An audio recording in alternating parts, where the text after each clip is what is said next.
The message was only 17 words, but it turned my wife into a stranger and me into someone she never saw coming. The rain hammered against my windshield, a frantic drumbeat trying to warn me.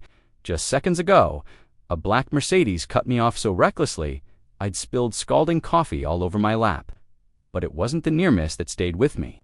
It was the man who stepped out, Jason Cole, tailored suit, flashing Rolex, and a smile far too polished to be trusted. And somehow, he knew my wife, Amanda Harrison. Brilliant woman, he'd said, and the way he lingered on the word brilliant made my skin crawl. That night, when I walked into our home, Amanda was in the kitchen, beautiful, composed, and wearing a dress I'd never seen before. She greeted me with a kiss that felt rehearsed. I tried to sound casual. "I ran into someone who knows you today," I said. Her shoulders stiffened for just a split second. Jason Cole, Meridian Capital. She didn't flinch, but her chopping on the cutting board sped up. Oh, a potential investor. It never went anywhere. The lie hung in the air between us. I could feel it.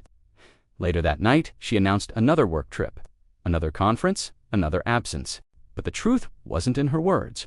It was in her day planner left open on the nightstand, in bright red ink, J.C. Lakehouse. It wasn't a conference. It was a lover's getaway. And suddenly, Jason's smile in the rain wasn't a coincidence. It was a warning. The next day, I followed her lies from a distance. I watched her sneak into a lingerie boutique, watched her climb into a cab, watched her check into the Lakeview Hotel, and when Jason Cole walked through those same revolving doors 10 minutes later, I knew. But suspicion wasn't enough. I needed proof. A hotel maid, a convincing story. And a crisp $20 bill got me into the hallway outside Suite 1214, through the cracked door. I heard her laugh, a genuine, unrestrained laugh I hadn't heard directed at me in years. "You're so much better than him," she moaned. "So much bigger, so much stronger." His voice was a low growl. "Tell me you're mine." Her whisper was the final blow. "I'm yours." Those words weren't just betrayal, they were an execution. I filmed everything, not for revenge, but for necessity. My wife wasn't just unfaithful, she was gone. She came home that night smelling of expensive perfume and guilt. Long client dinner, she smiled, kissing my cheek. I didn't flinch, I didn't confront her.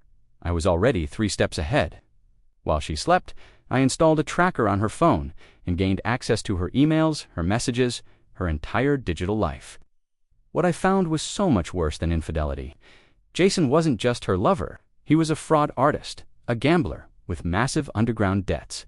He was laundering stolen money through women who trusted him. Women just like my wife.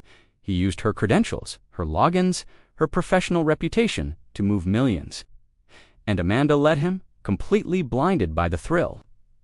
Every explicit message, every insult she wrote about me, how boring and predictable, it all turned my hurt into cold, hard strategy.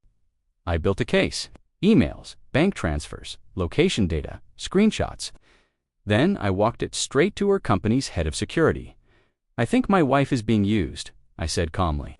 "I want her protected, but I want the truth to come out." 2 days later, the FBI raided Jason's office. 3 women were implicated. All financial advisors, all his lovers. Amanda came home that evening, pale and shaking. "They arrested Jason," she whispered. "They questioned me. They think I helped him." I just placed my phone on the kitchen table and pressed play. Her own voice filled the room. "Michael never could. You're so much better than him. I'm yours." She collapsed into a chair. "You followed me," she choked out. "No," I said. "You left a trail." She sobbed, begged, blamed, and lied.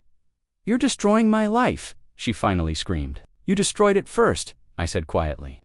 "I'm just cleaning up the wreckage." When I told her I was filing for sole custody of our son Nathan, she panicked. "You can't take him from me. You took yourself from him long before I did." She fled to her sister's house, a coward to the very end. Her plea deal cost her everything: her career, her licenses, her reputation, and 18 months of her freedom. When she got out, she was unrecognizable, thin, sad, and broken. Years passed. She worked as a cashier, living in a tiny apartment, visiting Nathan under supervision. She was a ghost haunting the ruins of her own life. Then, one day, her sister called. "She's gone," she whispered. Her heart just stopped in her sleep.